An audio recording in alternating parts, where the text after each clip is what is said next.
Hello, ladies, gentlemen, everybody inside and outside of the gender spectrum, and welcome back to Stardom Quest Gold, the best weekly Stardom and Marigold podcast anywhere in the world. I'm as always Alex, and I'm joined by Dylan. Hi, Dylan. Hi, Alex. Hi, everybody. Uh, bear down, as always. We are still in the playoffs. That's crazy. Don't know how, but we are. It was beautiful. I know you don't give a fuck, but it was beautiful. It was so beautiful. We beat. Who's Chelsea's biggest rival? Uh, See, technically it's Arsenal, but I would say Barcelona. Which one makes more sense in this context? I think it would be Arsenal. Imagine if Arsenal. I know it's I get it, but Premier League. Um, keeping it local. Imagine if Arsenal was over the past 25 years, um, like 40 and 5 against Chelsea. Okay. Um, and they meet in the Champions League. Just out like Mhm. they both do really well. They meet in the Champions League, and Chelsea fucking comes back. At halftime, Arsenal is 4-0, and Chelsea Okay. comes back and gets 5-0 in the last fucking 15 minutes of the game That's crazy. to move on in the Champions League, like to like make movement for the first time for their first Champions League win in 16 years. That all happened on fucking Saturday. So That is insane. it was a lot. It was quite incredible. It was a really lovely time.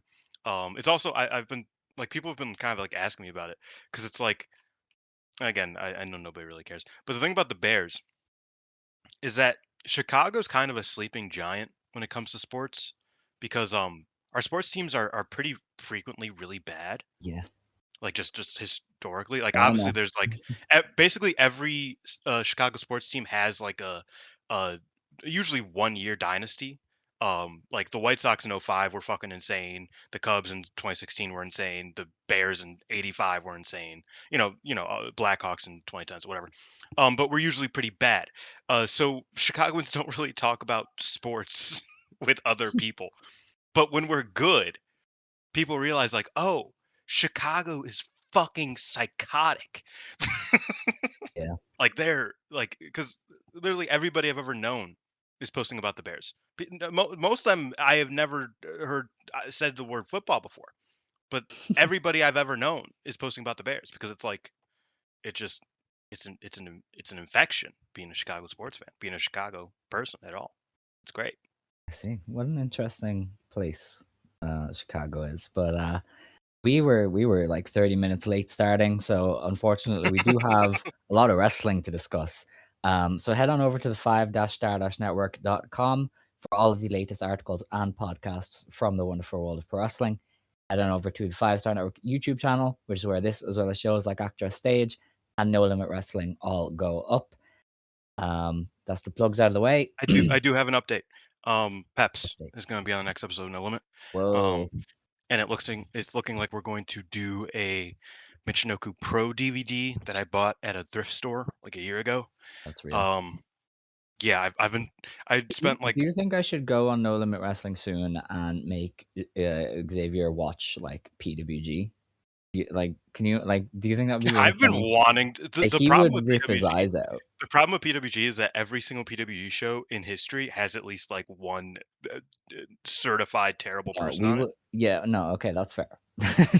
Like I I no, thought because I've you were gonna say wanted like to. a good match, and I was like, no, we'll find one. We'll find one. No, But because I love PWG. Like some good PWG shows. Matt Rushmore, fucking classic. Like that. Not to be a mark, but I love Mount Rushmore era PWG especially, and just Kevin Senior in general. But yeah, I think Xavier would kill someone if he that's had to the watch a point. Chris Hero That is match. the point. Yes, that's what we need. I will find one. I will find one with like the worst Ricochet Young Bucks tag in the world and make him watch it. So that's the plan. But yeah, we're gonna get on to Stardom. We're gonna do the news first because I will forget all of this that's happened. First of all, terrible, tragic news. Saki Kashima announced that she will be retiring at Yokohama Arena this year. It's not one of those unexpected retirements because she has kind of been on and off for the past year or so. She kind of keeps missing shows here and there due to her health. And so, She missed the tournament final, uh, yeah, yeah, last literally. yeah. This is not something that's shocking, but it is upsetting because Saki is like the perfect role player. I think I stole that from Scott.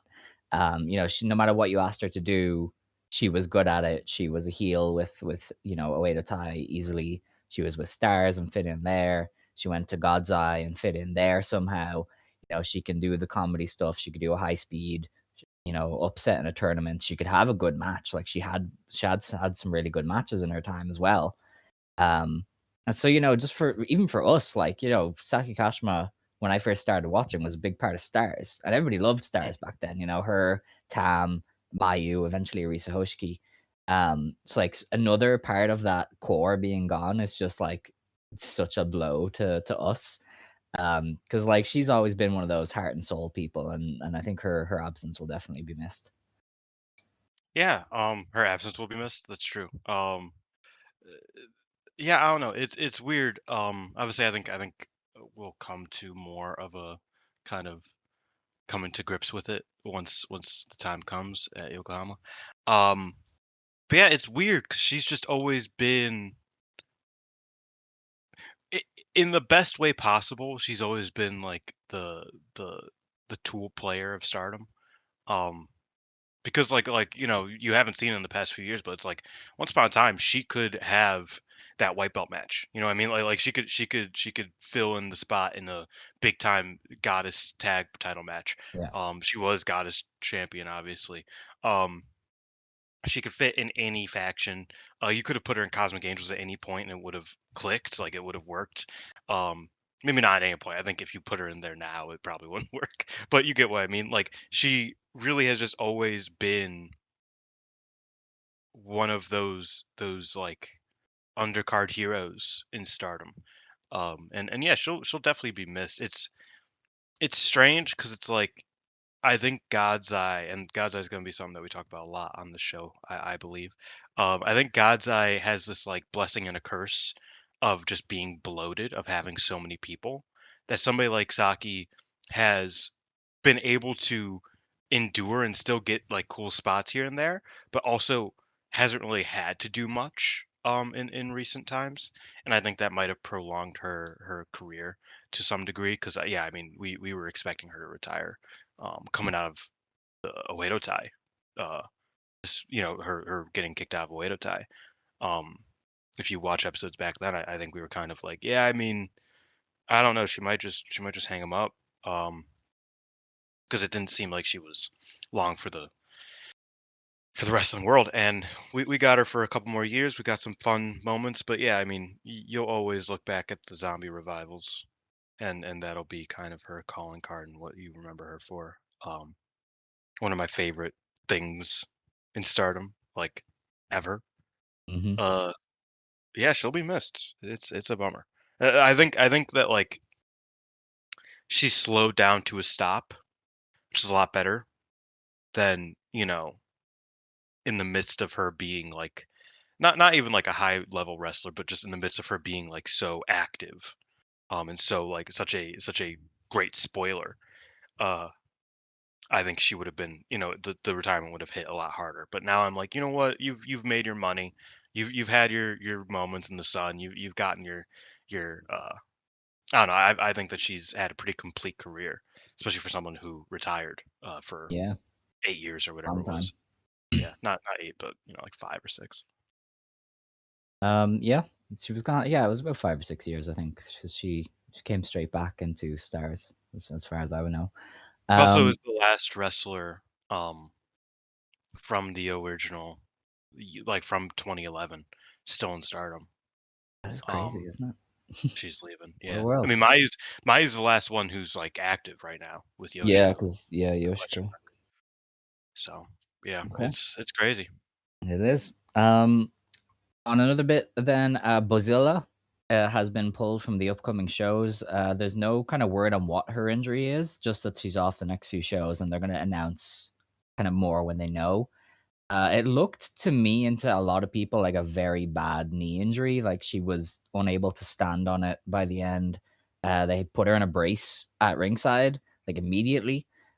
So I thought it was like a bad knee injury, and you're looking at maybe a year ish on the sideline. You kind of hope not, because I think for a wrestler like Bozilla, a knee injury like that can really be career changing. Like like it's already hard to do what she does, but to do it on one knee would be almost impossible for a while. Like she would have to change a lot about how she wrestles. So it looked bad. And they've been very vague on it. So they probably are waiting back on scans or something.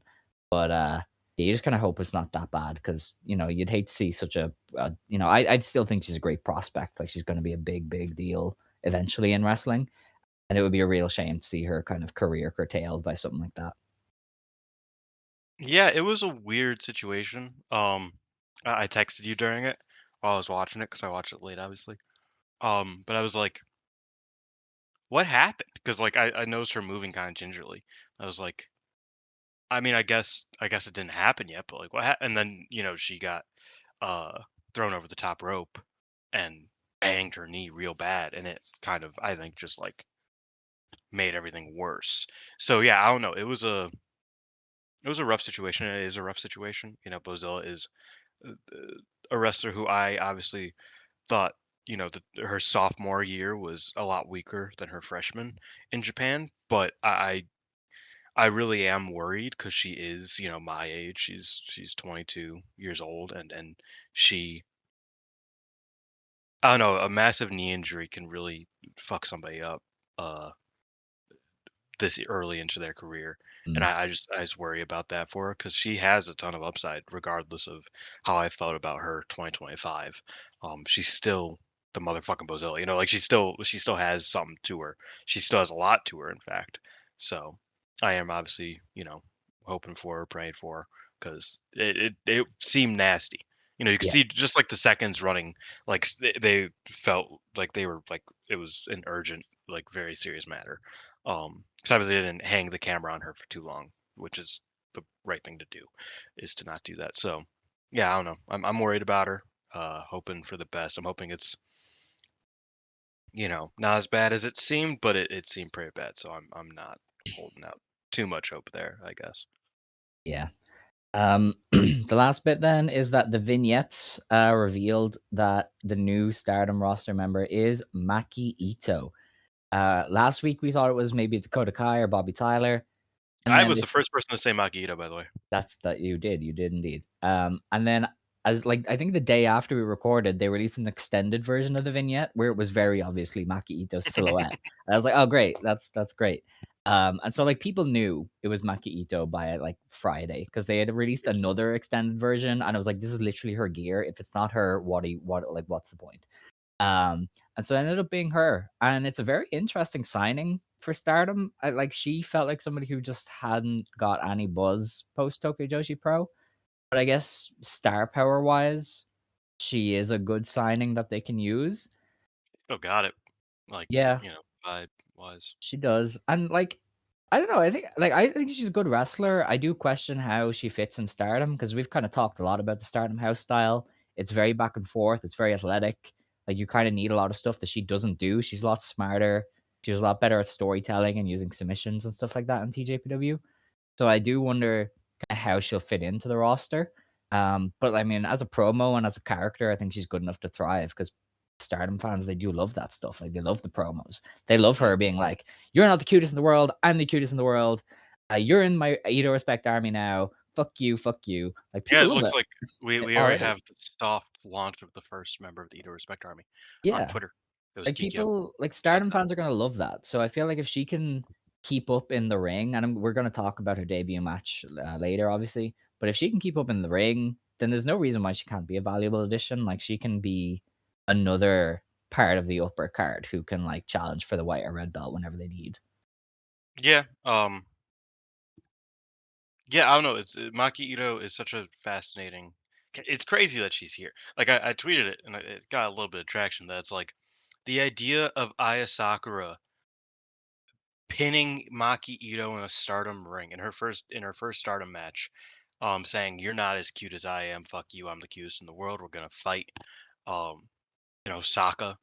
Uh, and then posting a picture on a thirst trap on Twitter saying, "See, told you I was cutest in the world," and everybody being like, "Yeah, sure. I mean, shit, got me there." Like that's Mm. crazy. Like who would have saw that coming? Fucking 2 years ago when Maki Itoh was like getting kind of bad in DJPW. Like who would have saw that coming? Not me, that's for sure. But yeah, I don't know. I think Maki Itoh's an interesting one stylistically, like you said. I do feel like the technical side of her, which I think is like the best in ring side of her, outside of like her forearms. But like her bread and butter is the technical stuff. It doesn't really fit Stardom, and I kind of noticed that when I was watching Konami on one of these shows, and we'll talk about it in a little bit. But I was like, man, you put Konami in an indie company, you put her in a packed Shinjuku face show, and have her do the Konami stuff, and I think it would click so much better. Just because I think Stardom's, I think Stardom, they don't run smaller venues generally, and I think the technical stuff for me works better in smaller venues. Uh, and so I kind of wonder how Maki Ito will kind of like translate upwards in terms of her style. Obviously, her like charisma will translate super well to the big shows and whatnot, but I do kind of wonder how just like in ring how she'll be able to function with the style that she has going into this. Um, but yeah, crazy she's here. Crazy she's in Stardom. Yeah. I wasn't as shocked as I thought I would be. Like when it came up, I was like, oh yeah, I guess that yeah no that makes sense. Um, but it was I don't think it's as weird a fit as other people do. I guess Well, I think she's stylistically like a it's star in a company that prioritizes stars. You know what I mean? Like, exactly that's what I mean. Like it's not like it's not shocking in that way. I just think like Stardom has a very strict style, I guess. Like I don't think that you're able to. I always bring up Miyo Masaki as somebody who tried to be a technician because she really liked the technical stuff, and then that kind of got beaten out of her. Uh, to the point where now she just does DATs. So, like I wonder how somebody who's more of a veteran coming in, but won't be dominating the style. It's not like she's going to impose the style upon the yeah, company. I'm fascinated to see how she just meshes, I guess. yeah, I agree. I think that would be interesting to see. But they're kind of doing a good way of introducing her with I Carrara like and the story. as her. I like the story Yeah, so far. I think, and like they're kind of just like positioning her as like uh, nearby, but at odds with Cosmic Angels, and I think that works. hmm Obviously, she tagged with Ano, and Ano was kind of like, "Yeah, I don't know about you, bitch. yeah. She was I like, don't "We know." don't breathe the same way. She doesn't breathe the way Yeah, I breathe." I was like, and like "Okay, like sure." Natsupoi wasn't involved in this, but like Natsupoi was like, "Yo, what the fuck is she doing here?" And Yeah, obviously, Carrara and Aya are feuding with her, so I think that's kind of an interesting way to bring her in. Um, One thing, like I said it before the show that I am actually kind of excited about talking about Stardom. Stardom is telling actual stories. yeah, They're actually doing things. Um, I guess Saya needed to get hurt for them to like maybe. for them to be like, "Oh fuck, we should probably like do stuff for I won't once." Like complain. yeah, I mean because we got the Cosmic Angel stuff. We've got they heated up Hina and Rina again a little bit. Rina's obviously going after Konami. Um Micah and Rina Yamashita right now, the Mi Vida Loca thing, which is seeming more and more to be pointing towards an Unbound uh uh you know gimmick, which we'll talk about in a little bit, I guess. But yeah, I like that they're actually like doing stuff. Yeah, Hazuki is and her Fuwa kind of like reinvigorating them each other, pushing each other to be better. Like I think that's cool. And her versus the more lucha style wrestlers. Um, I think there's a lot of cool stuff in Stardom, even though I still have a lot of problems with the um I guess the way they execute some of their shows. That is fair. Speaking of Saya, she has been announced for a television role. She's a guest appearance on a TBS drama known as Reboot. This is going to be her first terrestrial broadcasting appearance. And Second, she got a she's name. she's on there frequently. She's This is her first like drama. Oh, yeah, yeah, okay. But essentially, this continues her crossover into the entertainment world. You know, with her head being the way it is, because she's off for the entire month. Like she suffered a pretty bad concussion against Soriano. She's been around for a long time. She's somebody that I've joked to Velke will be like, I'm 30 years old, I'm done. Mostly because if you can have a career in entertainment where you don't get dropped on your head, most people are going to do that. Like if she sees a chance to do this, I feel there is a world where she would take it and just kind of go, look, I'm going to be a TV star. I don't You need keep to land saying on my that back. 30 years old thing. I mean, she retires before Queendom. That would be insane. That's 10 months from now. Again, I said this to That's her Velke. birthday. They should time it with the dome. She'd just be like, give me a big payday and I'll retire at the dome. And you can get your big Oh gate. my And god, then they we just do part the ways. hoso gimmick, Yeah. Why but, not? like, actually do it. Like, why not? It's wrestling. It's carnies. But yeah, I don't know. It's interesting. Like, I don't see a world in which a wrestler would choose to land on their head 100 times a year, um, when they could get acting jobs. I don't know how a wrestler could choose to get dropped on a head for, a million times a year when they didn't wanna be a wrestler, they wanted to be an actress and a singer and a Yeah, dancer. yeah. She'd want to be an idol. So I would be shocked. That's all Man, if she was, American, she could just, like, do Dancing with the Stars and get paid. You know what I mean? Like, that's where she would be possible. right now. Was she a good dancer if she didn't get any of the dance I don't know, roles? It seems like think about that one music video. Um, "Get on the floor, get critical," like her dancing, like, you know right. what I'm talking Okay. about. Her throat, Sure.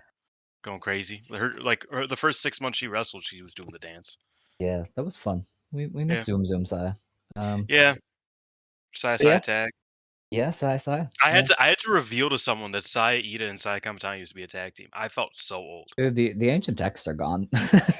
There are people now who are rewatching matches that we 'Cause saw in the yeah. flesh, and I'm like, oh god, oh There no. was someone who's like, "My favorite wrestlers are actually the Sayas. It's Saya Ida and Saya Cups." I was like, they used to be a tag, Saya. Yeah, and they're like, "Wow," and I was like, "Yeah," and I was like, "Holy fuck, what Yeah, am I? Oh my god." we're doomed. But yeah, that's Saya Kamatani. Very interesting to keep an eye on if she's Stardom's version of The Rock, basically. Um, and the last bit of news then is that we've had some matches announced for throughout the rest of the month. On the 21st in Korakuen Hall, we have a Wonder of Stardom title match. Konami defends against Rina, and Yuzupon makes her one-off comeback to team with Natsupoi and Starlight Kid against The Aya newly Sakura, married Sayaka Natsupoi. Kara, and Yuria Hime. Yeah, newly married. Um, on the Also 20th, leaving. maybe, yeah. On the 25th, they're doing a high speed championship match. Unimon defending against Yuki Mashiro.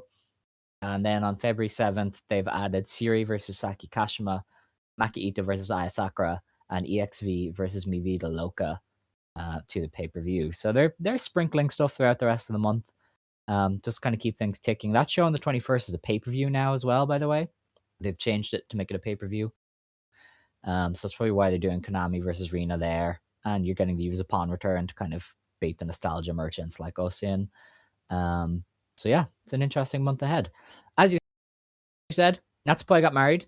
She officially announced her marriage to Shingo Takagi of New Japan Pro Wrestling. And I thought this was cool because I feel like uh, the idea of the wrestler in the number one Joshi promotion announcing her marriage was unheard of at one point in time. It's obviously happened, but it's usually at an indie level because like indie veterans who are married or they're like taking time off to have kids. When you're in a big promotion like Stardom, it's generally like keep all that hush hush. You don't tell people if you're in a relationship. You don't tell them if you have a family or anything like that. So I think it's a nice step forward that she has been able to just go. I am an active wrestler. Stardom is number one company in Joshi. I'm a married woman. I think that's a pretty cool step forward. But yeah, I do think I do wonder if that means that she will also either go part time eventually or just retire to kind of be a wife. That's I mean, kind of how they do it over there. That's not me saying that. That's just how they do it there she generally. they both said they want to have kids, and they both said Yeah. they're getting a bit old for kids, so they kind of have to do it like almost immediately. Hmm. Um, so yeah, I think we have two years.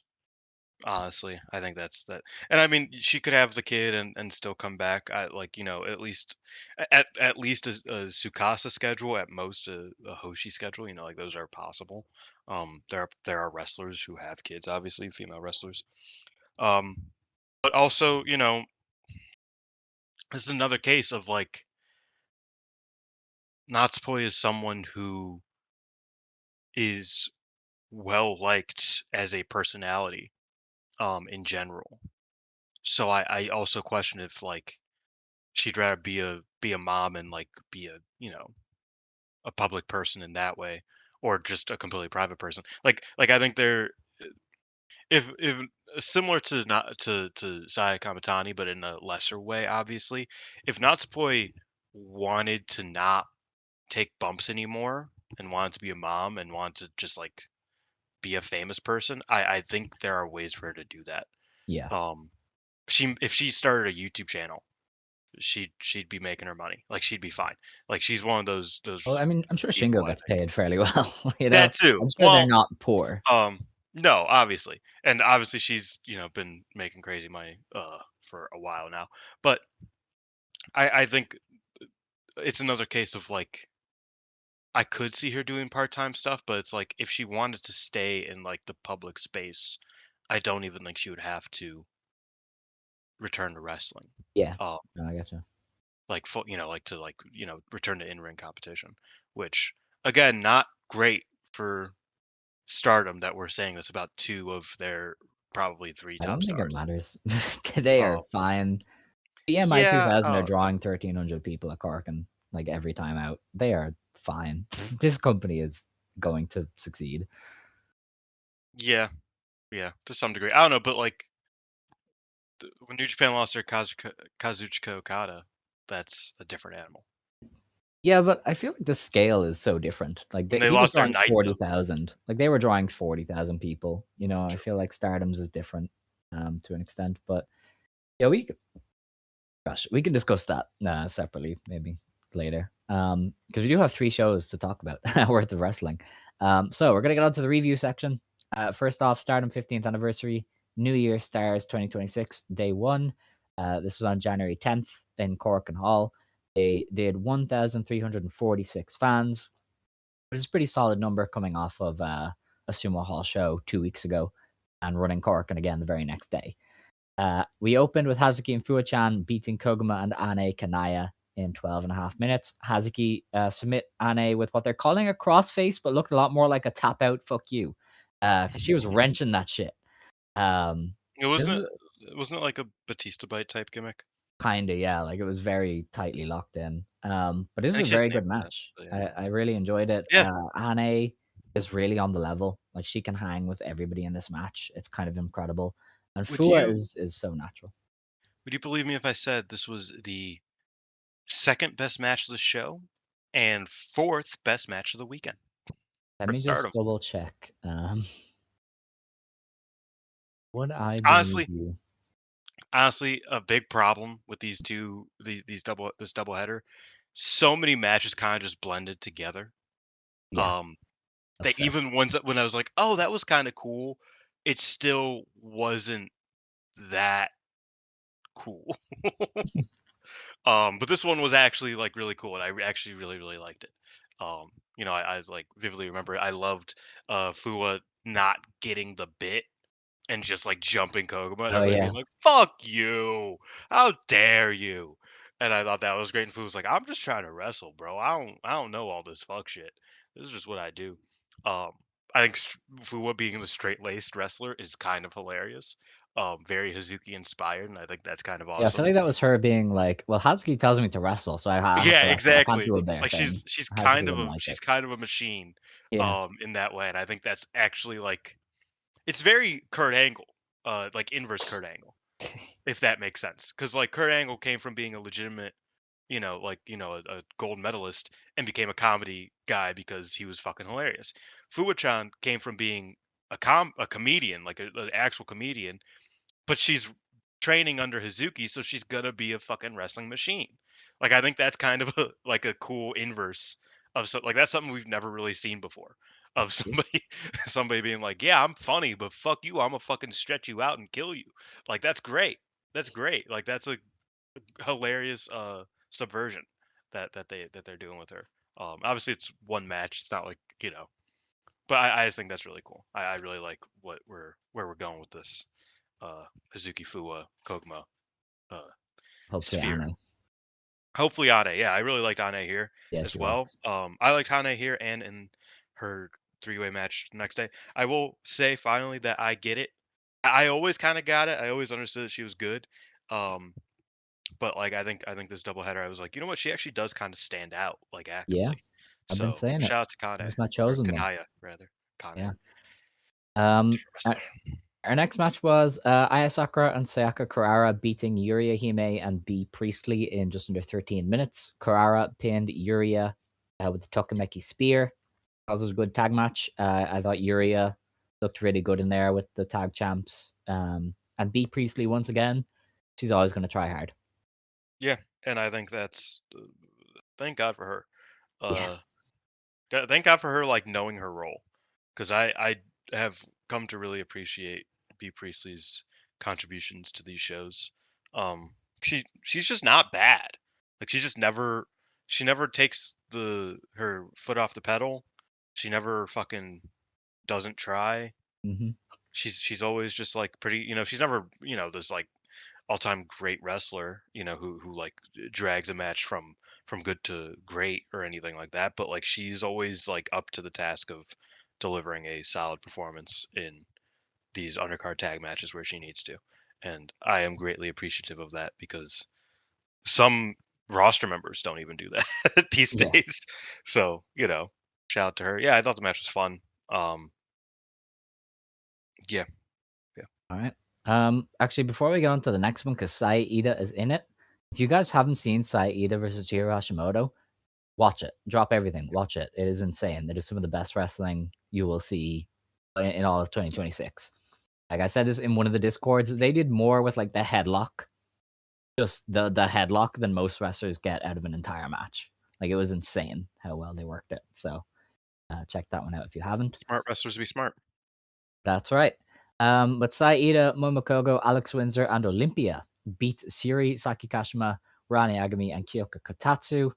Ida pinned Kashima with the Ida Bashi in 6.5 minutes. This is a good match. A lot of talented wrestlers in here. They all just kind of did their bit and got out, and Ida and Kashima was good at the end. Yeah, I liked Ida and Kashima. Other than that, I couldn't tell you a single thing about this match. That's fair. I think this is kind of a bummer to say. I think Kotatsu and Rana just aren't clicking for me these days. Really, I thought Rana was I good think the next day. I thought she was I good. I thought she was like, solid for what she, for the match she was in, but I didn't think she like I felt like she kind of I don't know. I'm just kind of right now I'm kind of iffy about Rana. Kotatsu obviously is just not somebody who has much upward trajectory. I just don't think she has the ambition for it at this point. Um, and that's like whatever, So I'm not saying Rana is the same as that, but I'm just kind of with Rana. I'm just not really sure about her. I feel like I just don't feel like I've seen much forward motion from her um in the past like year at this point, I which is don't kind know. of a bummer. I feel like that's harsh, but that's okay. Um, it was after this that Saki announced her retirement.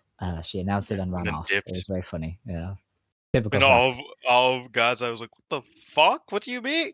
They all like kind of chase her out, like, "What just happened?" Poor Rana was distraught. Like Yeah. poor girl. Um, our next match was Itsuki Aoki and Bozilla beating Kikyo Furusawa and Waka Tsukiyama in 7 minutes. Aoki pinned Furusawa after a frog splash. This was entirely unnecessary, but it was fine. I I like liked it. Aoki.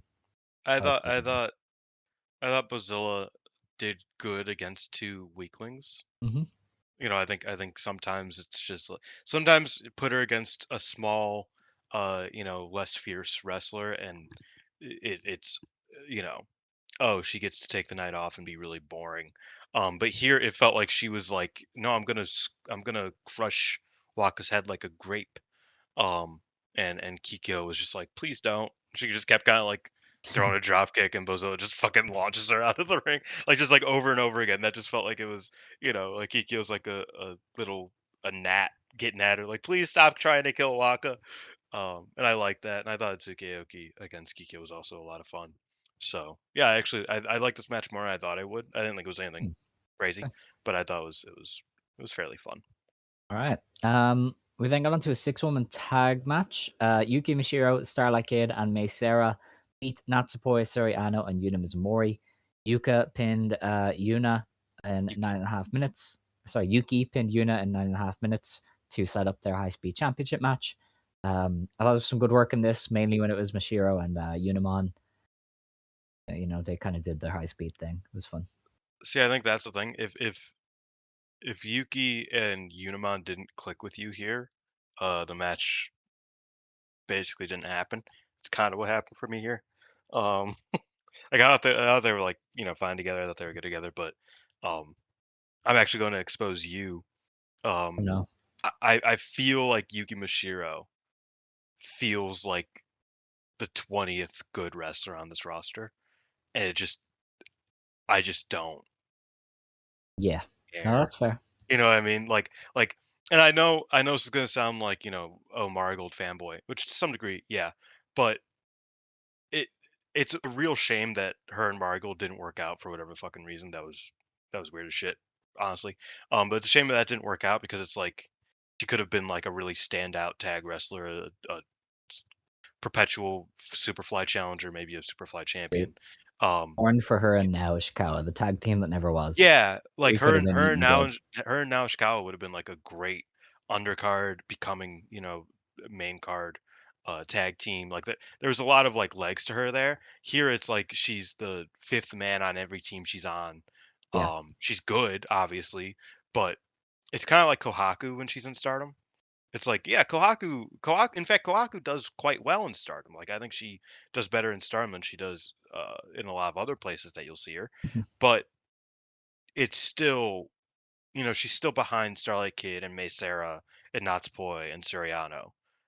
At most, her and Unimon are like neck and neck in terms of like the quality of their pro wrestling, and I think Unimon at least has more of a connection, more of a fire to her in Stardom Yeah. that makes her the sixth best wrestler in this match. So it's like you know it's kind of rough for her, but it's kind of nature of the beast when you're in this company that's fucking 700 people and half of them are good.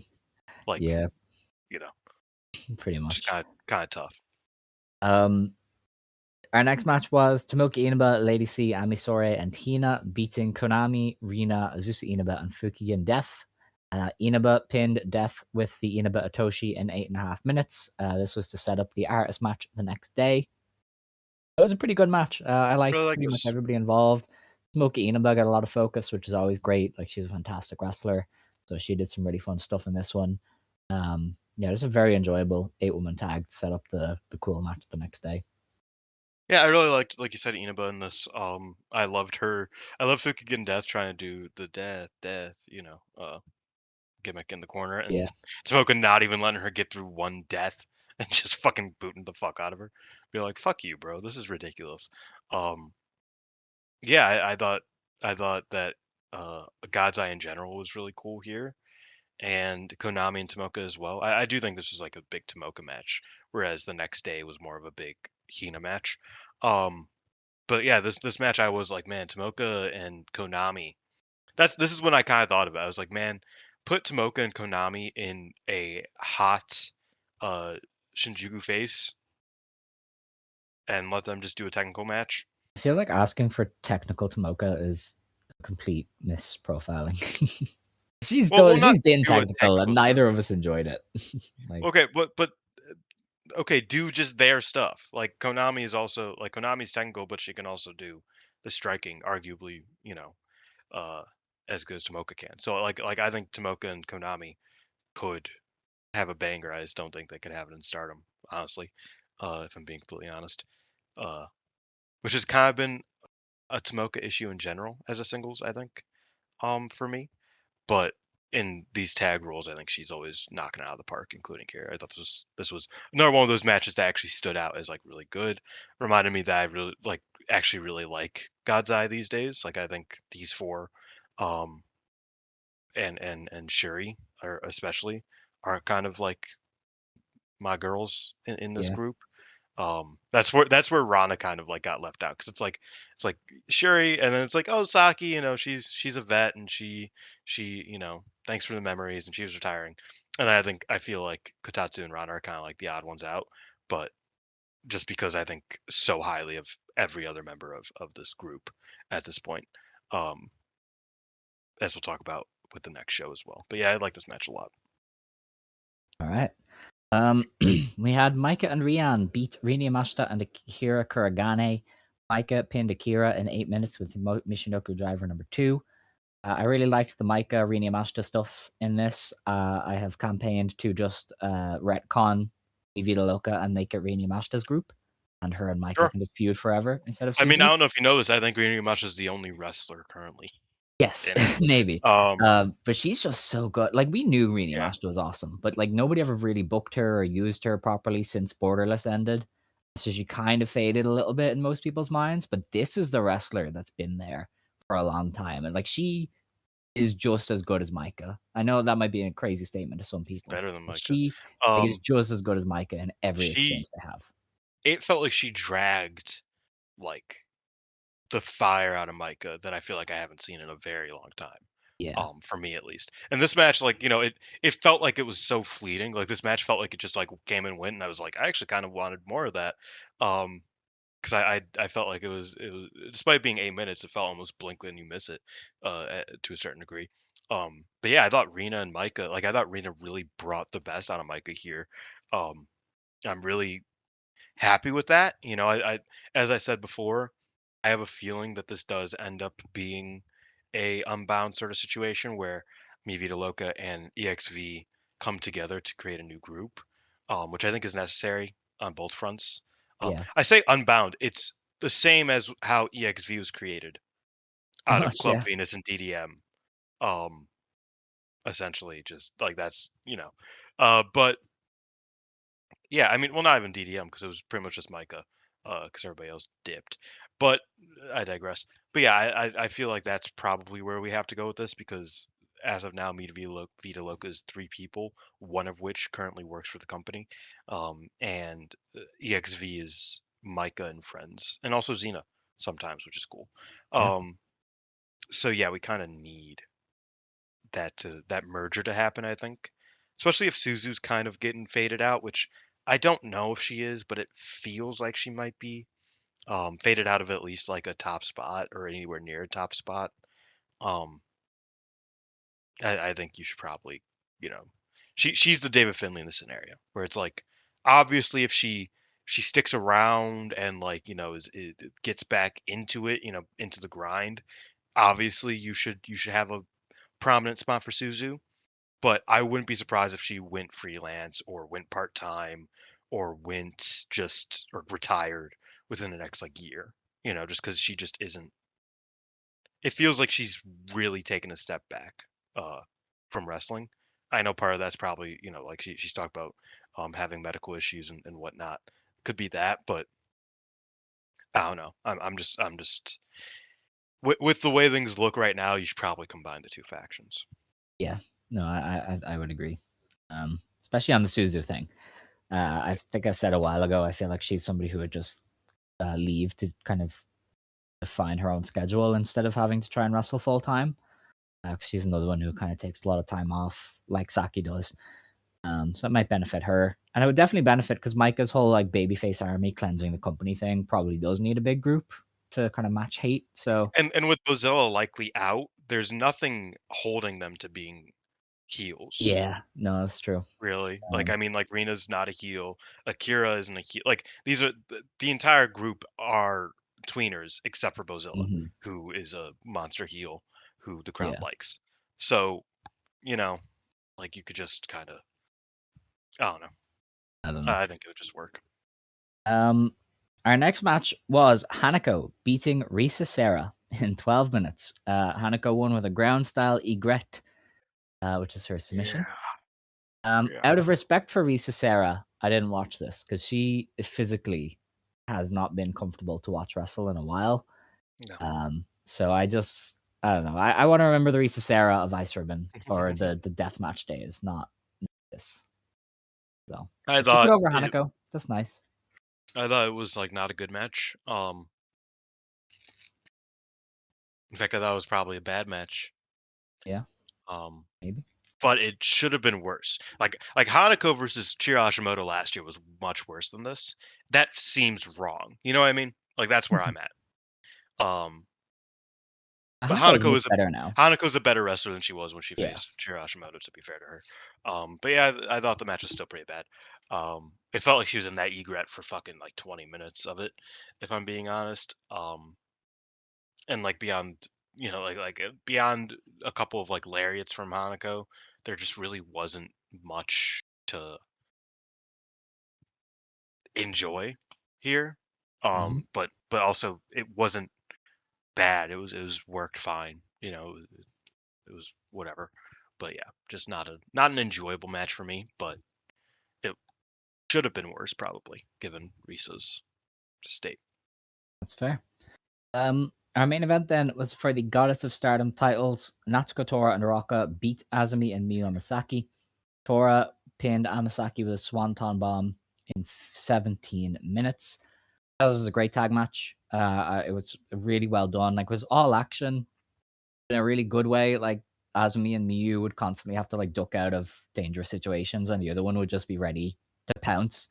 There was one Yeah. point where Amasaki was getting, because BMI were trying to double team Amasaki. She got out of the way, and Azumi was on the top rope already, ready to attack. Like, there was so much of that, like really good tag team wrestling where it was like O2 line will only survive if they work together and are ready to pounce at any moment. It almost felt like a tornado tag more than anything at some Mm. points. Like, everybody was involved.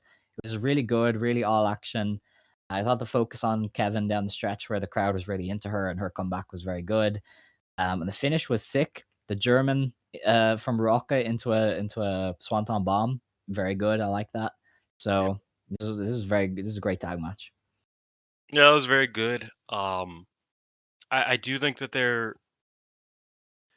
something about BMI 2000's champions, that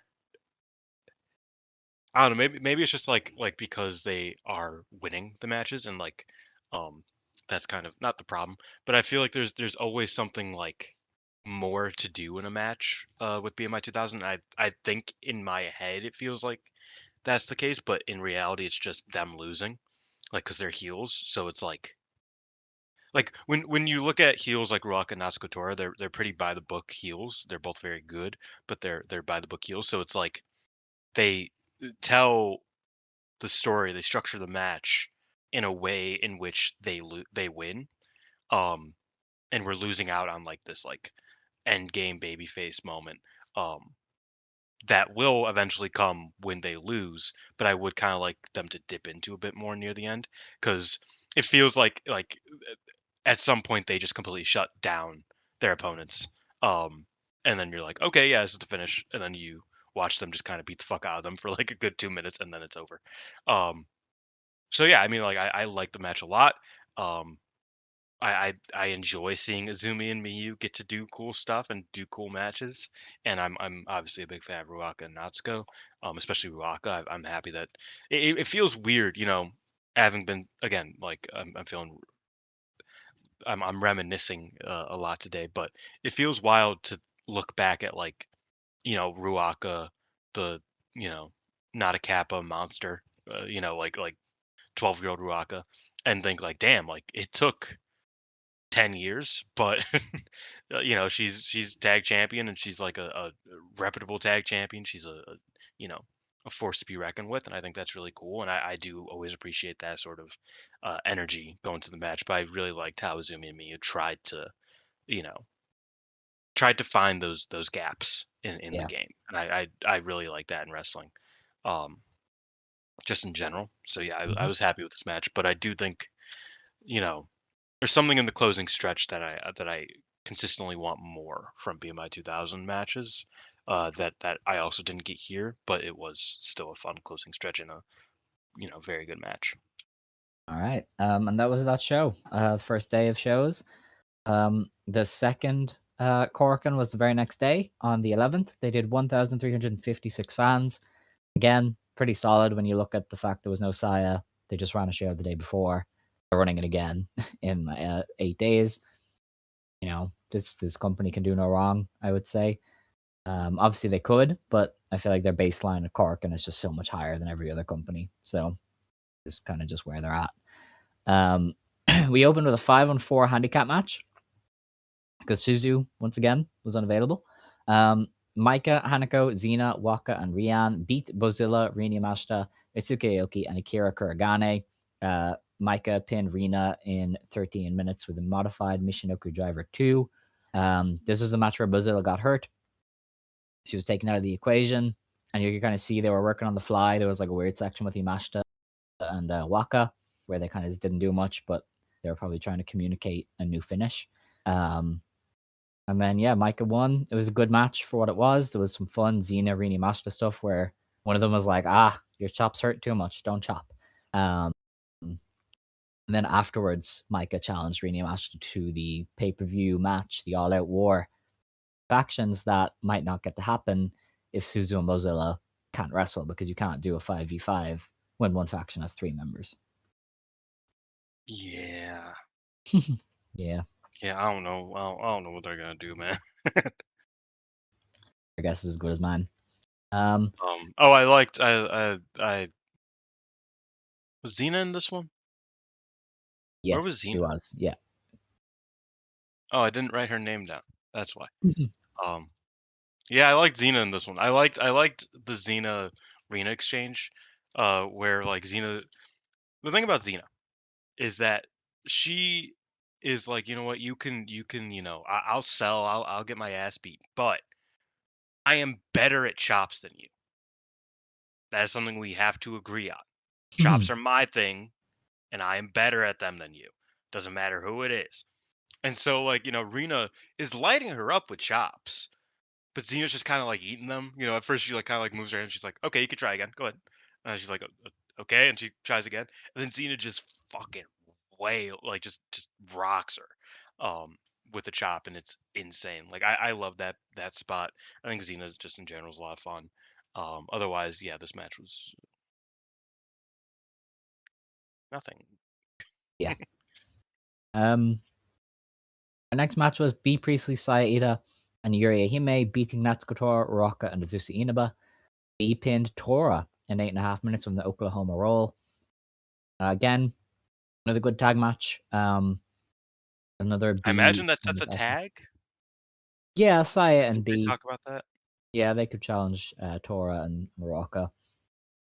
I don't know if maybe you'd want Ida losing another title match though. That's kind of the only possible pause on that. Um, but I Like mean, they care. yeah, out of everybody, she's the one who can eat it the most. Like she won't lose anything with it. So maybe they do. But yeah, this is a good one. Yeah, I liked the Azusa Yuria stuff, especially. At one point, Azusa just kind of kicked Yuria in the fucking face, and it was awesome. Um, but yeah, no, I thought the match in general was good enough. Yeah. Azumi beat Momokogo and Ane Kanaya in just under 6 minutes. She pinned Ane with the Azumi Zushi. These undercard three ways, they're kind of just there for the most part. At They least just this one changed out had some Waka. speed to it. Yeah, there was It some had like it had high speed good vibes, pace. but yeah, like that's really all. It's hard to really get into these. I liked it. I liked it. I, Okay. I, I thought this match was a better than the average here. All right. Natsupoi, Yunizumori, Starlight Kid, and Mio Masaki beat Ami Sore, Saki Kashima, Kyoka Kotatsu, and Kikyo Furusawa. Kid beat Kikyo in 10 minutes with a tiger suplex hold. She held that one in for a little bit and then bridged out of it, which was kind of beast. Um, yeah, it was a good match. I quite enjoy a lot of these wrestlers. I thought Kyoka had a decent weekend of performances because she has looked rough sometimes, but I think she had some decent performances there. I mean, Um, wait. Oh yeah, yeah. Never mind. yeah, and Starlight Kid is a very good wrestler. So even with Kikyo in the Yes. finishing stretch, she was able to make it work. Yeah. No, I thought the match was good. Um, you know. Yeah. Okay. Obviously, a lot of these matches are so similar to day one. We got most of our takes out of the way on the Yeah. wrestlers. So we had Alex Windsor and Sari beat Rane Agami and Suri. Windsor beat Rana with the Windsor knot in 9.5 minutes. This is another good tag. I really enjoyed what they did. I think Rana was like really good at what she did, and obviously Suri and Windsor did their little preview thing. It's like everybody wrestled well. It was only 9.5 minutes. Like it was very enjoyable. They have announced Siri for that show in February, like we had kind of guessed. So I would imagine they're doing her versus Windsor on that. Mm, It's the New I Beginning can see show in that. America because Windsor is in America now, so it's a lot easier. And she did say that she's not working Stardom the next Stardom shows. She took to Twitter to kind of thank Stardom for the booking, so she's not going to be on shows this month to either the Takadano Baba one or the Corkin. So it's kind of the only place you can do it. Yeah. I have a feeling that Tony was just like, "Hey, can you please take?" Or not even Tony. I imagine Will was probably like, "Can you Yeah, well, Will was please here. Will take was in Alex Japan, and Windsor?" he was Yeah. yeah. Taking a little I, vacation. I Well, I feel mean, like it was he's hurt, purposeful though. so. I feel like they put her with Siri on Oh purpose. yeah, definitely. But I don't think that necessarily this leads to a Japan title defense. Um, I don't know. Why else I would you have the belts on Siri if she's not going to defend them though in New Beginning? no, that's not in Japan. Oh yeah, no, no, yeah, I think we're on the same line. I guess. Yes. Yeah. But I do think it's funny that they're doing all these matches in Japan, and it's like, and we're gonna do it in America. Well, Um, I but assume they're it's hoping kind the of viewer ways base is the same, which it kind of is, to. I guess. Yeah. Yeah. Um, yeah, that was a fun one. We then got on to Maki Itoh Stardom debut match. Aya Sakura and Sayaka Kurara beat Maki Itoh and Siri Ano. Aya Sakura pinned Ito in 12 minutes with the Sakurachi. Um, I quite liked this one. It felt different to the other matches. I thought Maki Ito worked a very standard kind of babyface in peril thing. Like she sold a lot for Aya and Kurara, and she really built up to the tag to Sayori Ano, and even her like counter sequences was her being clever. Like the usual one where she gets knocked into the ropes and does the Kokeshi.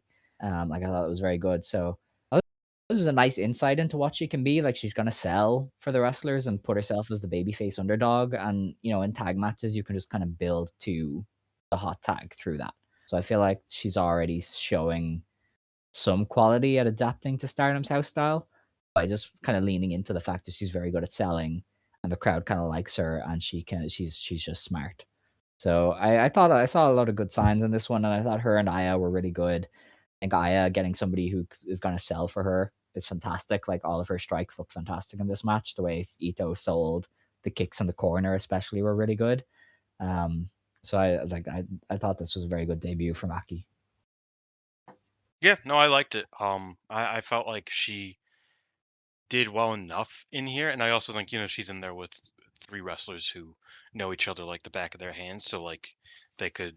I think you could put a broom with Suriano on a team against Sakakara and Isakura, and I think it would go fairly well. And I think Maki Ito did much better than a broom. So I was pretty happy with what we saw here. Um, and yeah, I don't know. I think this whole gimmick really, this Maki's entry, I guess, has made me kind of appreciate Aya Sakura even more.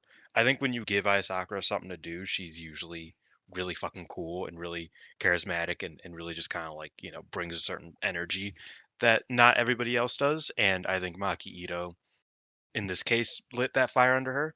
And I like their exchanges here. I'm excited for their singles match. And I think that's kind of what you want to do in Maki Itoh's first few matches. You don't want her to show up and just kind of be like wandering, because whatever they say about idle hands, it's not good. Um, and having an idle Ito is not a good idea.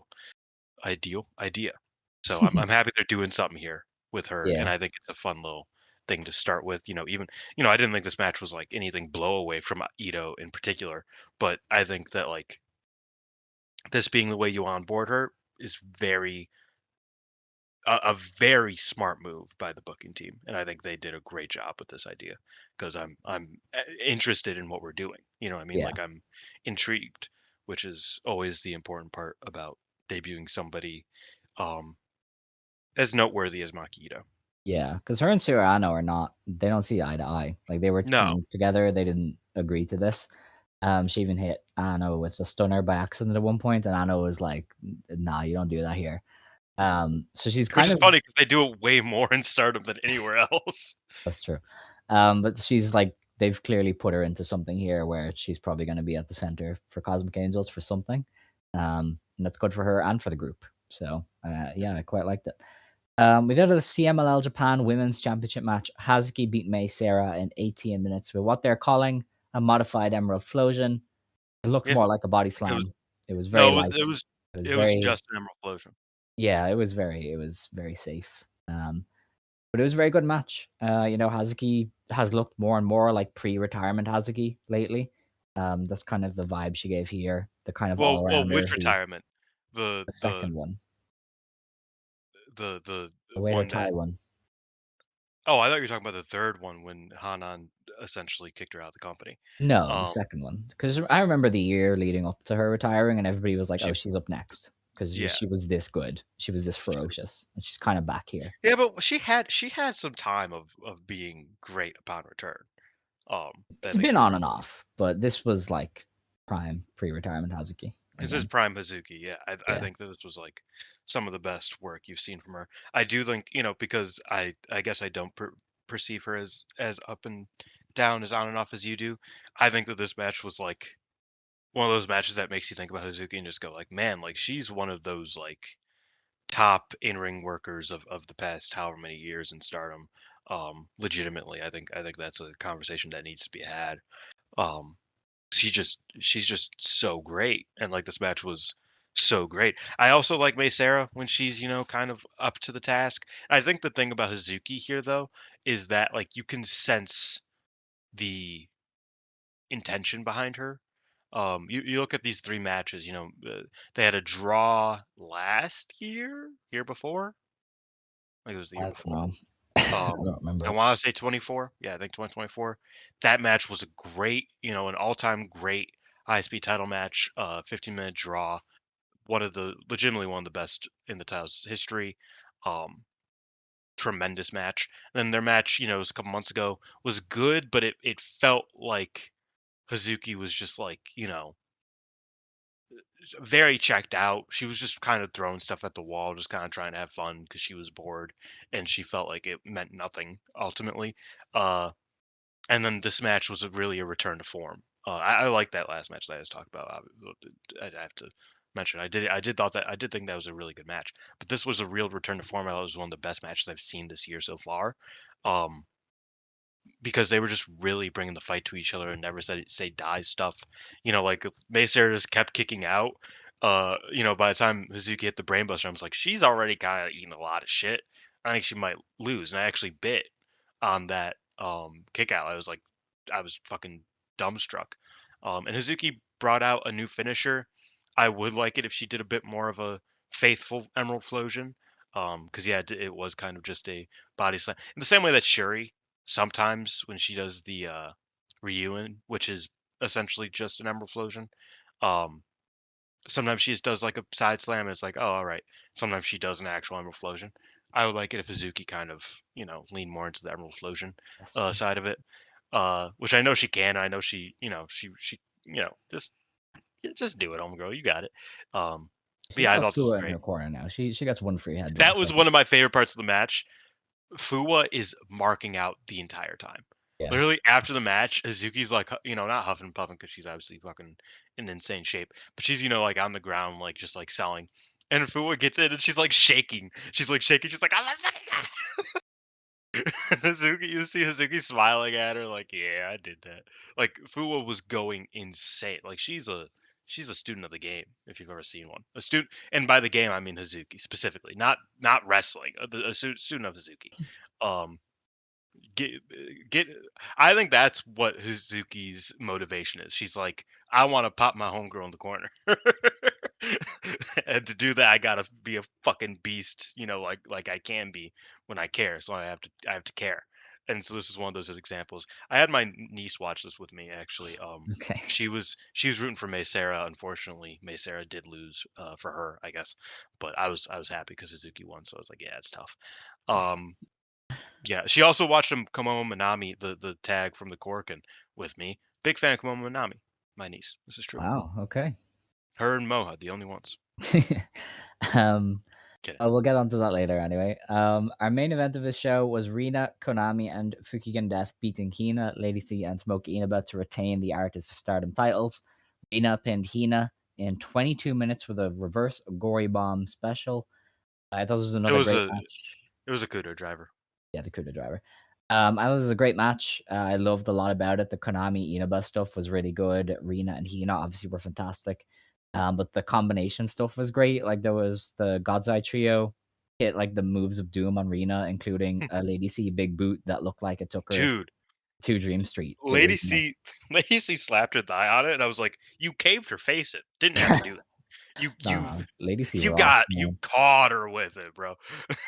She rules. There was a little Lady C Fukigen thing where I was like, this is amazing. This is Lady incredible. C is such a great artist of Stardom champion wrestler. Yes. Similar to Hazuki. He's great Uh, at everything, similar Phil. to That's all. similar to how Hazuki is like the best white belt wrestler maybe ever, and she's never held the belt. Lady C, like one of the best of a generation of artist challengers who has never held the artist belt. Yeah. Um, because like We'll I get mean there one day.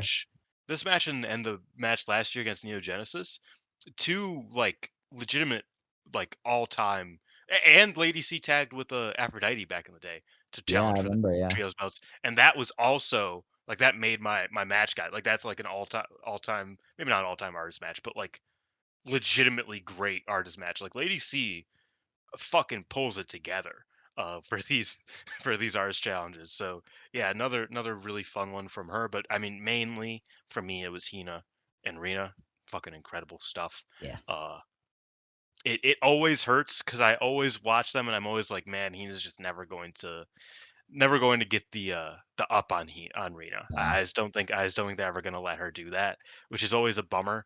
But still watching her, I think the thing about Hina, I know we started late and we I'm trying not to pontificate too much, but I think the thing about Hina is that I am so happy that like I don't feel like the gap is that far in terms of ability, like I did a year ago, a year and a half ago, especially.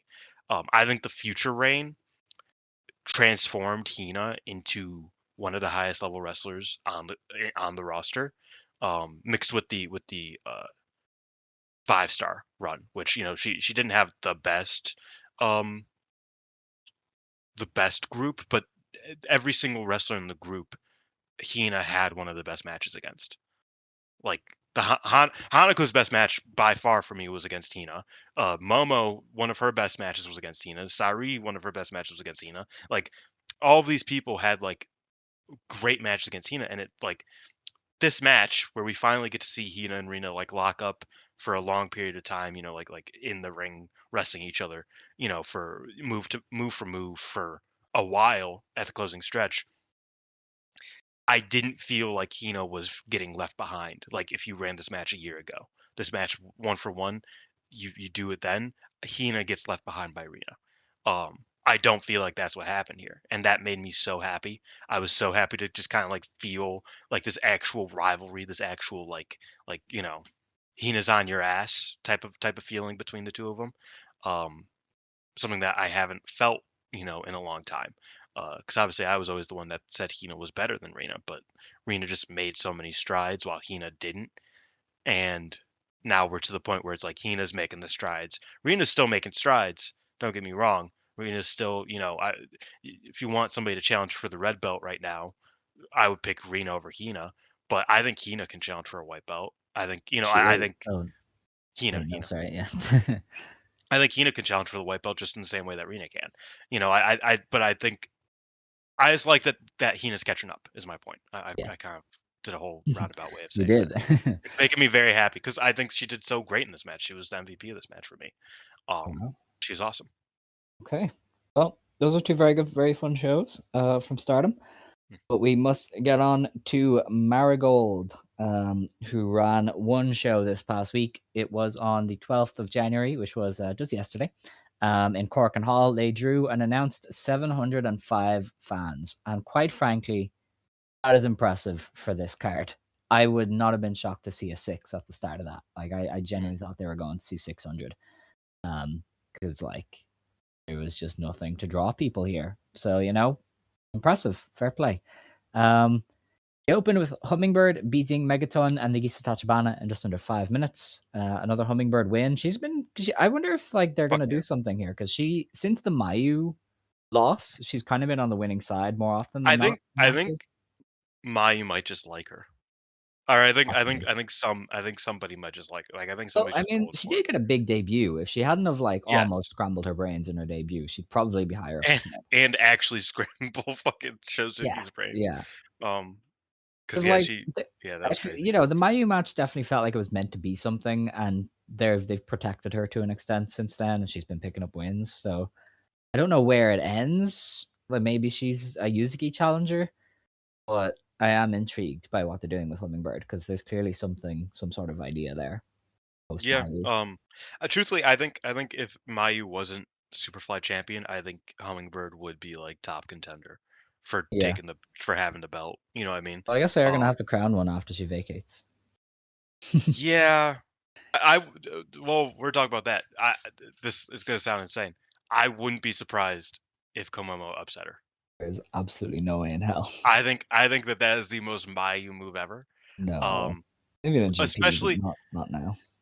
the problem is that like Chiaki isn't challenging her. Like if Chiaki was challenged for the GHC and just like wanted to ruin Mayu's day and just like kept running in and fucking with her matches and just like that ended with a Komomo win. Very WWE, Vince Russo booking. But would be very funny. Well, actually no, not even Vince Russo. They literally did that on SmackDown last week. So I don't know what I'm talking about. They did that word for word. Yeah, But that's that like Triple H's that's just entire plan. That's just Jacob Fatu. I'm Yeah, saying Chiaki should do a Jacob Fatu. Uh, but I digress. But yeah, no. If Mayu wasn't, didn't have a stranglehold on the Superfly, I do think Hummingbird would be like a prime candidate for winning it. If I'm being yeah. honest, Okay. Arena Yamanaka beat Naoshikawa in just under 8 minutes in our next match. This is a tidy match. Good time liked had it. by all.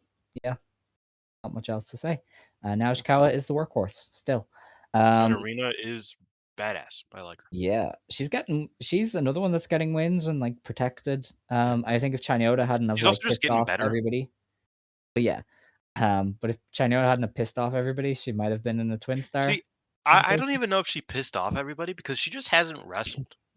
Yeah, I don't know, but Like it is weird. she had Chanyota and the her Mirai were teaming, and match. they just kind of dropped. The only match she's had in like the past month is against Mirai. Yeah.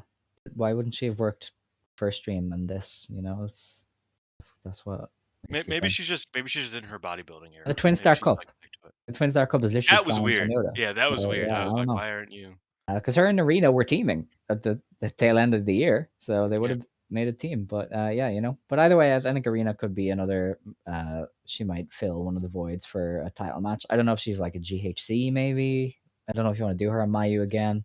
yeah, they already did that. You could do her and Iono on a Korakuen maybe with another match, but I don't know. But she's got to do something. She is winning matches. Um, I don't know. Maybe all these wins are for trios.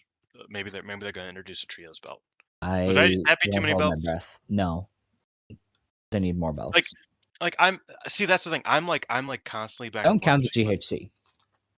I do. No. But I'm constantly back and forth between like, do they need trios belts or do they not? Like, I would like them because it's like, their best stuff is the tag stuff, and that would make a lot of house shows a lot more interesting. But they never actually do that. They never put the RS belts on house shows. No. They always use it as an excuse to not put anything else on a Gorgon. Um, and Yeah. I fear that would be the same thing that's happening in Marigold. He's just done So that. So yeah, that's what I mean. Where I'm like, I don't know if like we need that or if like, because I think it would be cool. I think it'd be beneficial, but um, get in the Discord and tell me if you think they should do trios belts. Actually, this is actually a conversation I want to oh, have. that's So fantastic. Okay. yeah, call to Look at action. you. Our next match is Mai Sakurai beating Rei Seto in 11 and a half minutes. This is really good. I'm surprised it only has a 7 on Cage Match. I thought it was a bit better. I rated Um, it exactly a 7, which is high for me yeah, like for for Cage a Match though, Garage that's like match. usually an 8. Yeah, So I mean, what match was it? It was Sauri and Windsor versus Rana and Shuri got like an 8, and I was like, that's insane. that's not right. I don't know, like. No, it might have gone down since then, but let me. But Yeah, I yeah, don't so know. like a 7 is kind of low key. Yeah. But like this is really good. Mai Oh, that was awesome. Sakurai is just in her bag. Like she is, no matter what you ask her to do, she's going to deliver a very good match. And Rhea Seto has come on leaps and bounds since the heel turn. She's just so much better. Okay, it's a Really, it's a 7.2 now, point two okay, zero now, that's so yeah, that that's a makes more little bit sense. more fair. But yeah, I thought this was a really good match. I think it did a lot for both of them, except for the fact that Rhea keeps crying. But, I thought Yeah, Mai that was crazy. Sakurai, I was like, you look like such a badass. Why are you crying right now? yeah, but Mai Sakurai gets Hey, another hey, win. hey, She can hey. rebound. Girls can cry. They don't That's have a true. song written about how girls can't cry. There is a Um, song written about how boys can't cry though. yeah, I think I've I've listened seen to it that a one lot. before. Boys down. Never mind. Maybe Great it's a song. different one then. But anyway, Great match. Apparently I liked Rhea it. did ask for a UN title match in her backstage comments, and Yuzuki like retweeted it, being like, "You gotta stop crying and bawling first. Like, Oh my get your shit god. together." It It's is also crazy. hilarious that Ray is like, "Okay, I think I can do it now." And it's like, "Dude, it's been a month. Yeah, it What was do you mean very you can do weird it now?" for her to challenge to ask for another UN match when she just had one. But You know what that kind means? of She's what? winning the United National Championship. Yes, I wouldn't hate it, but not next month or like the month Yeah. after. You'd have to wait, which is the only problem. But yeah, I thought Yuzuki just being like, "You crybaby, stop crying. You gotta win You you know, gotta win." I will say one thing that I like about Marigold, and we'll talk about it after the main event, especially, is that everybody wants a belt, but not everybody can get a fucking belt. Yeah. I think maybe that's one of my problems with Stardom is that even when motherfuckers challenge, I don't feel like they actually want no belts. You know what I mean? Like Mhm. that, like I felt like God's Eye wanted the trios belts. I felt like there was like a motive behind them.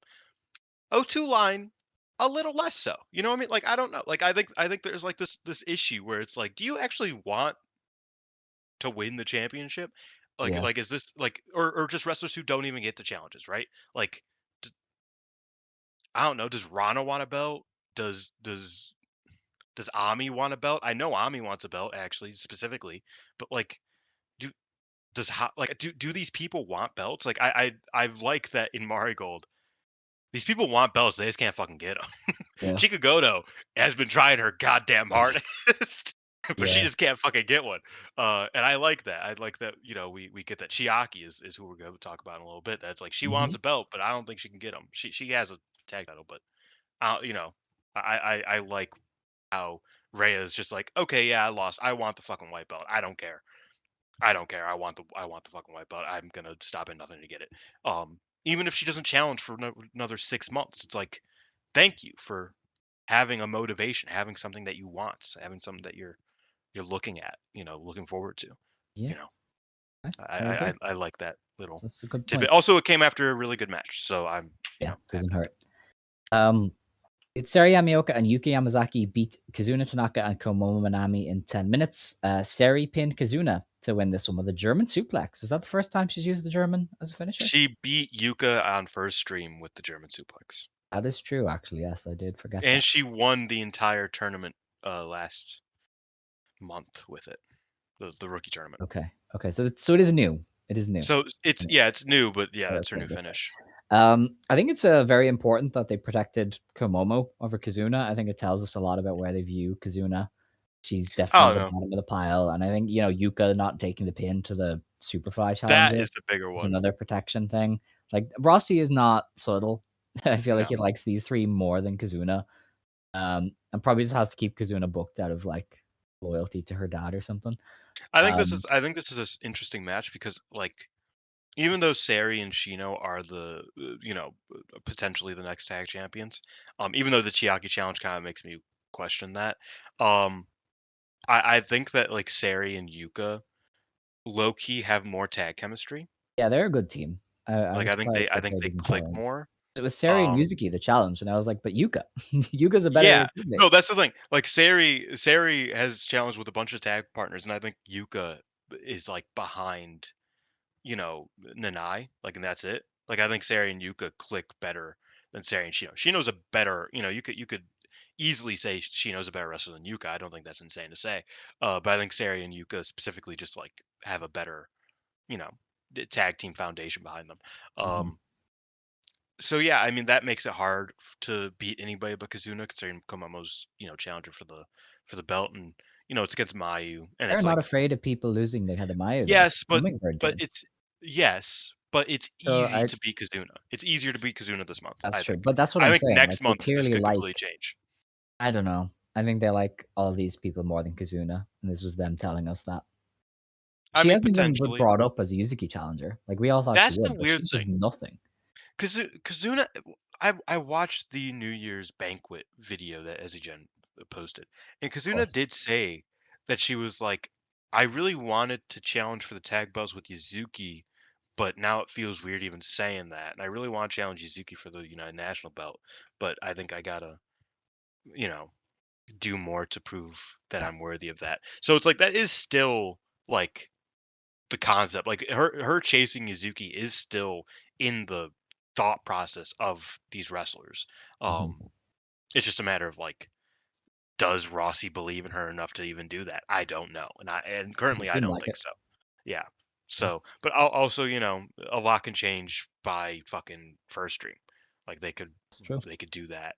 You know, they could do Um, Kazuna Yuzuki there for all we know. well, I don't know. I had two big takeaways though. Number one, this is the year of Sari. Get it Yeah. done. Give her the red. Let's do it. Number two, Sari and Komomo, wrestling soulmates. They Yeah, they're great together. those two will have the first like this is the greatest match in Marigold history kind of match that doesn't involve Io Shirai. Like they will be the ones that I think break that barrier as like the two homegrowns who have an instant classic. They just have it in them. Like they are perfect together. Um, so I hope that happens at some point. But yeah, it was a good tag match, very good tag match. Um, Get onto a six-woman tag. Chiaki Misamatsui and Nagisa Nozaki beat Chikagoto, Natsumi Shizuki, and Syoko Kushino. Matsui pinned Kushino in 14 minutes after a fairly good match. It was your standard Darkness Revolution fare. The baby faces up and I did thought well. Shizuki, I thought Shizuki looked good. Yeah, no, her and 'Cause Chika I did some kind of fun tag stuff. full disclosure, I kind of like skipped around this match because this was the one I had to skim. I didn't really have time. Um, but Scott told me that he thought Shizuki looked strong here, so I did watch fair chunks of the Shizuki stuff, and yeah, she looks like she's you know looking good. I would love for her to challenge someone too. Yeah, we got a lot of That's challengers, not enough defenses lined up. yeah, Um, that's kind of crazy how that happened, right? Like yeah, a month ago, it's like there is no one to challenge for any of these belts, and now it's like shit, how do we get everybody a title shot? Because I kind of want to see everybody get a title shot. yeah, let's do it. I thought it was weird that Matsui won when Chiaki was the Yes, person to I challenge, especially still because think that's weird. like, this was the point of doing what you did with Syoko so that Chiaki can beat her and it will mean something. Now, maybe it's Yeah, Matsui is going to be the one elevated in the end, and that's why. But I did think it was weird that Matsui got the win when Chiaki challenged after. But Syoko lying down, the seal has been broken there on her taking pins, but I think they did their job in kind of establishing her enough. So we'll kind of take that, you know. Um, but that was that match. We then get on to the main event. Miko Iono and Utami Hayashishita beat Mayu Iwatani and Victoria Yuzuki in 28.5 minutes. Miko Iono, or no, sorry, Utami Hayashishita pinned Mayu Iwatani after the spinning razor's edge, as we like to call it. The Um, Crusade. yeah, the Crusade. This is a great match. They did a lot of different pairings, and all of them stood out and got time. Like they did. They did. You can tell the one match that Rossi wants from this promotion because they did Iono and Mayu the least out of all of them. They were like, you got to tease, and that's it. Okay, you got to tease, nothing more. But I thought like the Utami stuff with Yuzuki, the Utami stuff with Mayu was great. Iono and Yuzuki have bad chemistry, but they're both so insane and fucked in the head that they kind of force it to work. Like they don't gel, but they make it kind of work regardless. It's like two rocks grinding against each other until they form one solid rock. Like that's how Iono and Yuzuki seem to wrestle with one another. Um, like just it was four great wrestlers just having a great tag match. They all got time to do their thing. The Mayu Utami stretch was the great close. The brief Iono Mayu tease was fantastic. Iono kicked her and it sounded like a gunshot. It was insane. So yeah, I really enjoyed this one. They kind of had a lot on their shoulders as the main event of such a underwhelming card, and I think they delivered. They more than delivered. Yeah, no, I thought that this match was great. Another one of those matches that like is an early match of the year for me. I haven't watched a lot of matches to be completely honest. Um, but Good. it's an early, like great match that we got, which, I'm always happy to see. Um, I loved how the match progressed, especially with Mayu, because Mayu early on was kind of just being a dick to the point where she was getting booed. Like she started biting Utami, and just like just to get her off of her, and everybody started booing her, and she's like, "Yeah, whatever, fuck y'all." Um, but then, naturally, as Mayu just starts getting fucking the shit kicked out of her, the crowd starts rooting for Mayu again because she's Mayu, and I felt like that was like I don't know. We haven't gotten as much as as much as this sounds silly. We haven't gotten much of Mayu in this like All Star Marigold tag match so far. Like because that happened last year. Like the beginning of last year was all about the All Star tags. Like the main event. The Utami and Yuzuki tags and the this and that. We haven't gotten a ton of like Korakuen Mayu tag greatness in the main event or semi main event. Yeah. And so like you watch this and you're like, man, she really is like the best at that. Like her and Utami, I would argue, are the two best wrestlers at that style of match. At like the main event tag match, not even a tag title match, but just the main event tag stuff. They're just two of the best wrestlers at this style of match in Marigold. And so like I felt like that alone could have carried this match to being a legitimate great match. But Yuzuki and Miku were both on their game, really, throwing strong and fierce, sequences into there that you want to see, right? Like Yuzuki wasn't doing anything too crazy that kind of distracts you, or makes you question, her ability. And Miku kept up the energy, and she was constantly, really like like I said, I don't want to overuse the word, but very fierce, a very like aggressive and passionate uh component of this match, which I think sometimes, if you're gonna criticize Miku, I don't know, you can say that she sometimes lacks the intensity, um, especially in like a tag match like this. So her having that here, Yuzuki, avoiding the blunders, and then Mayu and Utami just working like they're the greatest wrestlers ever, um, is what you want. You know what I mean? Like I obviously this match wasn't the greatest match of all time. It wasn't the match of the year or anything like that, but felt like everybody did exactly what you need them to do in the circumstance to send the crowd home happy and feeling like they got their money's worth because the card wasn't anything crazy. The card was one of the weakest to date in Marigold, for a Corkin. So you needed a match this good to kind of make up for that, and I think they to some degree did. Yeah, and it ended up being a good watch. Like it was a 2 hour Yeah. show basically. Like I had a good time with it. I think that was the one thing going from Stardom, the two Stardom shows to this Yes. was like Stardom I enjoyed, and then at a point I was like, I want this to be over, and there was still three more matches. Whereas Marigold, it was like, oh, it's main event already. Okay, great, cool. that's the one thing I've always praised Marigold for is I feel like they're a lot more bite-sized. The shows are a lot easier to watch and just get through when you have lots of stuff to do. Whereas Stardom, you're looking at a 3 hours minimum, which is fine. It's wrestling, they're allowed. But definitely I did enjoy that here. And I thought it was a good show. Like the problem I think we had was never the talent. It was just that they weren't being used right on this show. But I think everybody tried their hardest. The young Yeah, ones truthfully, tag, everybody I think stepped up. Rossi did them a disservice by Yeah, scheduling. I think say what you will about Rossi as a booker. I think his booking can be, you know, questionable at times. But I think him as a promoter is like, and I guess just the Mario promoting team is a bit concerning.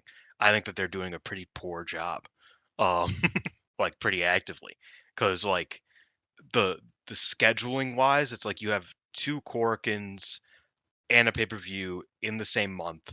A day before the month starts, you have a Shinjuku Face show, and less than a week before the month starts, you have another Korakuen. So you have three Korakuens within 5 weeks, and a pay per view. Two of those Korakuens you kind of just punt and just say, "Hey, we have a big tag match," or "Hey, we have a tag tournament." That you don't really, this match, this one at least they built up to. Like this match, like at least like, oh yeah, like you have to be excited for this because it's a great match. It's one of the best wrestlers.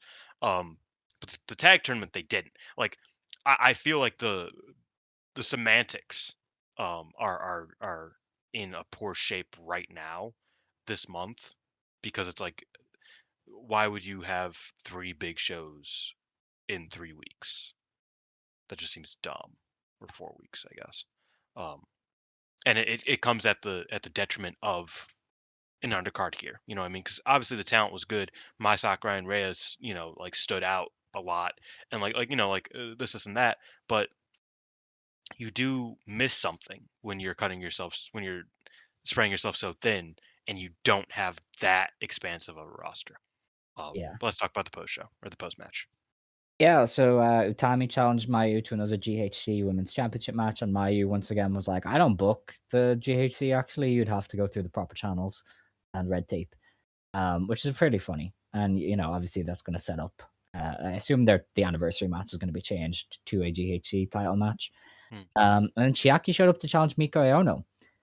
And I did find it interesting because Iono went, no, like you don't deserve the legacy of this belt, which has kind of been in character for her. She did that to Gochika as well.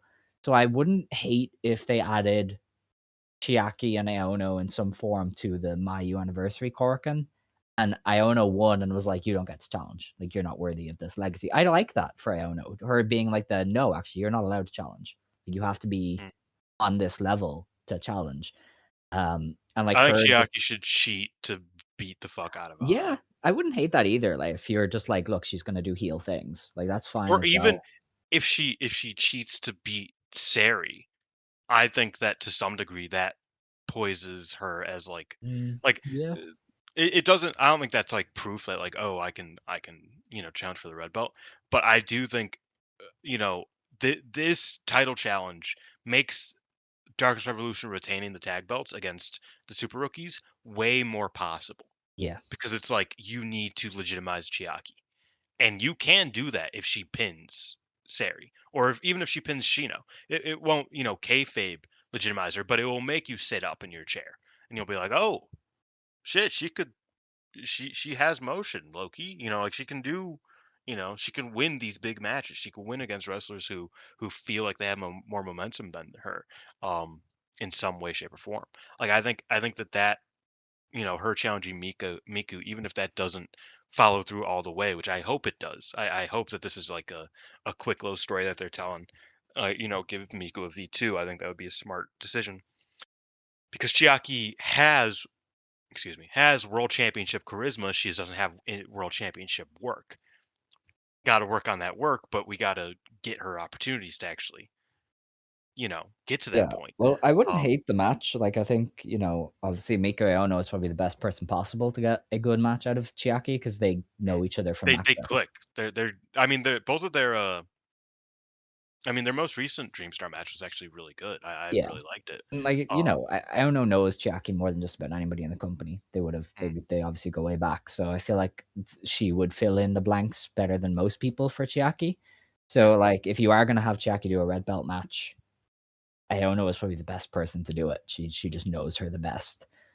So I wouldn't hate if it did happen. I just would be intrigued by Iko Iono being like a genuine gatekeeper to the world title and just being like, you have to be of a certain quality to represent this belt. And if you're not, then you're not allowed challenge. Like I think that's just cool for a character. But like either way, I don't mind.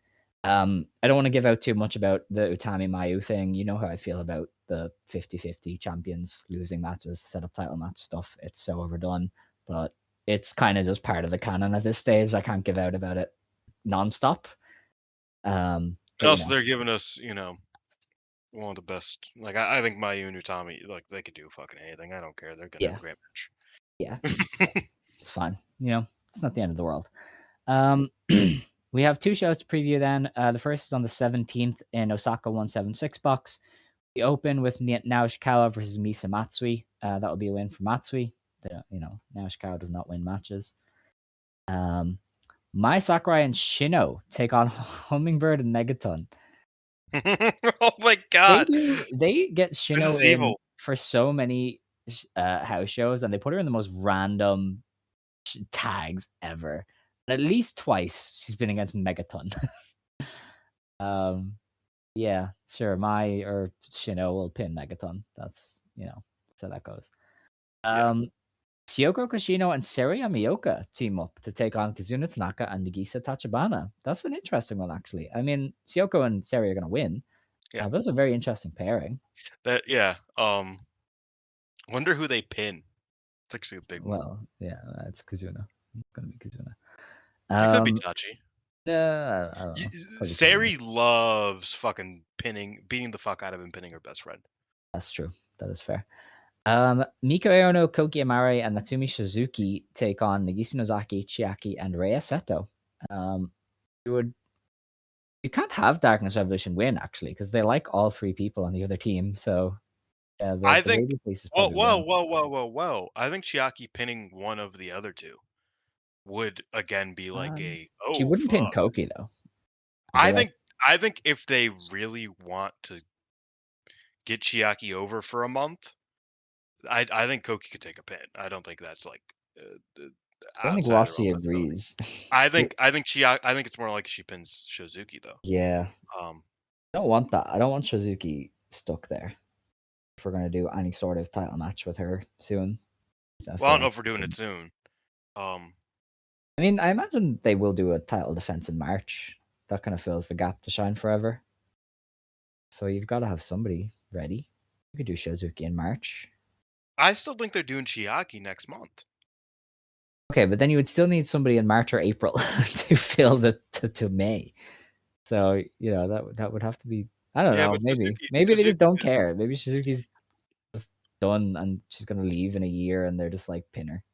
I think Shozuki has enough uh credit behind Mm, her I don't to know. where she can lose to Chiaki and then next month she could fucking pin fucking anybody and challenge for a belt. Like she could pin Misa Matsui and challenge Izuki very easily at any Yeah, point. Like she could just be like, "Okay, I pinned the chick who, I'm always feuding with to prove that I am currently on top of that feud. Yuzuki, I want your belt." Like that's yeah, it. I guess. Like that's all Okay. you need. Um, so I think Chiaki could pin her. Um, but All right. also we could just be looking at Rhea Seto 1, 2, 3. Uh, Maybe. like Rhea's here, she's getting cooked. Like that's also possible. I agree. Could be. Or a DQ. Maybe they like Maybe heat yeah. shit up and just like have Chiaki like try to brutalize That would rock. I Yeah. don't know The to forks. yeah, like dude, if she like give Chiaki like some cool ass weapon. It's not just the chair. Like give her a fork. Fork. Yeah. Why not? Um, in the main event, we have Icon Family, Mayu Utani, Oh, this is Victoria awesome. Yuzuki, and Komo Manami versus Utami Hashita, Chikugoto, Bro, and this Yuka match fucking Yamazaki. rules. Yeah, it's a great main event. I I like love it. this. Yuka probably stares at the lights. Yes. Yeah, Yes. okay. That's fair. Um, then on the 18th, Marigold is in Shimizu Marine Building. We open with Rhea Seto versus Komomo Manami, which is probably Rhea, if I I have to don't guess. know. This could go to like a draw. honestly. Yeah, 10 minutes. Maybe 10 minutes. 10 or 15. I Yeah, think they could do either. I think that yeah, they debuted against each other, didn't they? Or not debuted against each other. Rhea yeah, debuted against Komomo. yeah. Komomo debuted against Mirai.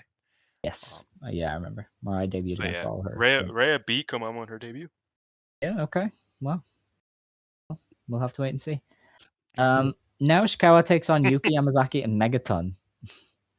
Okay. That's Mad Dog. Yeah. This Well, is big dog business.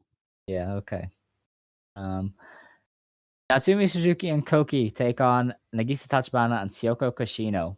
Yeah, Tachibana is going to stare at the lights for Koki. Yes, Yeah. probably.